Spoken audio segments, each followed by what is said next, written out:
Year 1923 में Britishers क्या करते हैं, पंजाब के अंदर एक मुस्लिम मेजोरिटी वाला एरिया था, तो वहां पे ब्रिटिशर्स क्या करते हैं, एक म्युनिसिपल अमेंडमेंट एक्ट 1923 लेके आ जाते हैं। और ये जो एरिया था जहां पे मुस्लिम मेजोरिटी में थे, पहले जितनी मुस्लिम्स की सीट थी उससे ज्यादा सीट रिजर्व कर देते हैं मुस्लिम्स के लिए, और जो हिंदू पॉपुलेशन थी उनकी सीट एकदम से कम हो जाती है। अब इस इंसिडेंट की वजह से जो हिंदू थे वहां के, वो भड़क जाते हैं कि सेपरेट इलेक्टोरेट भी दिया जा रहा है मुस्लिम्स को, सेंट्रल लेजिस्लेटिव काउंसिल में भी अलग से सीटें रिजर्व की जा रही हैं, और यहाँ पे भी हमारी सीट कम कर दी गई हैं। तो इसकी वजह से इस पूरे एरिया में हिंदू मुस्लिम जो टेंशन थी वो दोबारा से बढ़ने लग गई थी, और इस चीज का इंपैक्ट जो था वो इंडिया के बाकी पार्ट में भी पड़ा। तो हिंदू महासभा ने भी कहा कि अगर ऐसी बात है तो हिंदू जो है उनको भी रिलीजन के नाम पे ज्यादा सीटें दो। और सेम टाइम पे वीर सावरकर जो कि अंडमान के सेलुलर जेल में बंद थे, उन्होंने Hindutva who is a Hindu इस नाम से एक बुक भी लिख दी थी, जिसमें हिंदुत्व और हिंदू राष्ट्र बनाने की बातें कही गई थी। इसको अंग्रेजों ने उसी टाइम पे बैन कर दिया था। तो ये सारी चीजें एक ही साथ हो रही थी, और उसी टाइम पे पंजाब और यूपी में आर्य समाज ने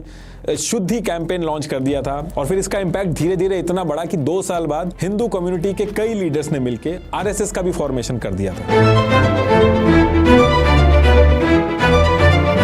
तो कहने का मतलब यह है कि अब ये वो सिचुएशन थी जहां पे हिंदू मुस्लिम कम्युनल टेंशन जो थी वो डे बाय डे बढ़ती जा रही थी, और ये जो सिचुएशन थी ये अंग्रेजों को बहुत ज्यादा सूट कर रही थी। जब भी कोई एकजुट होने की कोशिश करता था, अंग्रेज क्या करते थे, किसी एक कम्युनिटी को पकड़ के उसको बेनिफिट दे देते थे, फिर दोनों कम्युनिटी लड़ने लगती थी। और ये जो ईयर 1925 था, ये कांग्रेस के लिए वैसे ही बहुत टेंशन भरा रहा था। कांग्रेस जो एक यूनाइटेड सेकुलर भारत बनाने के लिए मुस्लिम पॉपुलेशन को अपने साथ जोड़ रही थी और उनकी बातों को कहीं ना कहीं एक मिडिल ग्राउंड पे आके डिस्कस कर रही थी, तो उसके पैरेलल में हिंदू महासभा और आरएसएस जैसी ऑर्गेनाइजेशन भी खड़ी होती जा रही थी, जो कांग्रेस के ऊपर हिंदुओं को लेकर भी प्रेशर बना रही थी। तो कांग्रेस अगर मुस्लिम के सपोर्ट के लिए कुछ करती थी तो हिंदू कम्युनिटी बुरा मानती थी, और कांग्रेस एक हिंदू पार्टी है, इसका टैग तो ऑलरेडी कांग्रेस के ऊपर था ही। तो कांग्रेस कुल मिला के बीच में फंसी पड़ी थी, और इस चीज का पूरा फायदा जो हुआ वो मुस्लिम लीग को हुआ।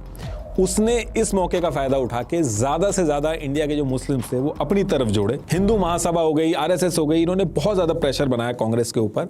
इस तरह का प्रेशर था कि अगले साल यानी कि 1926 में कांग्रेस ने बंगाल और पंजाब एरिया में जितने भी कैंडिडेट उतारे सब के सब हिंदू उतारे, और इसकी वजह से मुस्लिम पॉपुलेशन जो थी वो कांग्रेस से नाराज हो गई थी। तो अब ऐसा टाइम आ चुका था कि जो मुस्लिम लीग थी उसको इंडियन मुस्लिम्स का सपोर्ट मिलने लगा था, और इसी को ध्यान में रखते हुए ईयर 1930 में मुस्लिम लीग जो है वो अपना नेक्स्ट स्टेप लेती है। मुस्लिम लीग के प्रेसिडेंट मोहम्मद इकबाल ने अपने इलाहाबाद सेशन में अनाउंस कर दिया कि देखिए अब ऐसा नहीं चलेगा, हमें हमारा हक चाहिए। ये जो Punjab, north west frontier province जिसे खैबर पख्तून भी कहते हैं, सिंध और बलूचिस्तान, इन सबको जोड़ के एक स्टेट बना दो। ये पहली बार था जब मुस्लिम लीग ने एक सेपरेट स्टेट की डिमांड करी थी, ये याद रखिएगा। और ये जो पाकिस्तान वर्ड था, पहली बार ये वर्ड जो था वो भी इसी टाइम पे निकला था। कैम्ब्रिज यूनिवर्सिटी के स्टूडेंट चौधरी रहमत अली ने एक पैम्पलेट बनाया था जिसका टाइटल था नाउ और नेवर,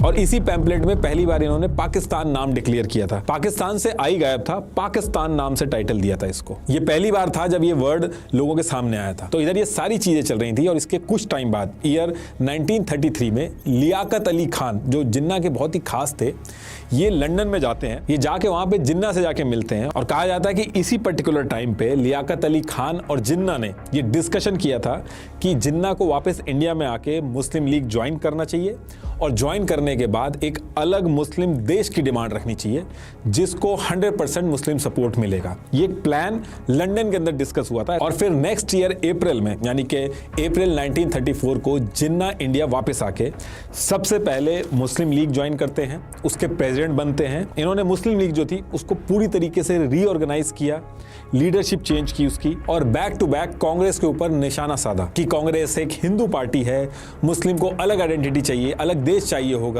जो 2 नेशन थ्योरी थी कि हिंदू मुस्लिम एक साथ नहीं रह सकते, जिन्ना ने इंडिया के एक एक मुस्लिम को यह समझाना चालू किया और यूनाइट करना चालू किया। जिन्ना ने मुस्लिम्स को यह समझाया कि ये जो कांग्रेस है ये यूनाइटेड सेकुलर इंडिया के नाम पे मुस्लिम्स को कुछ भी नहीं देगी, सारी जो पावर है वो हिंदुओं के हाथ में रहेगी।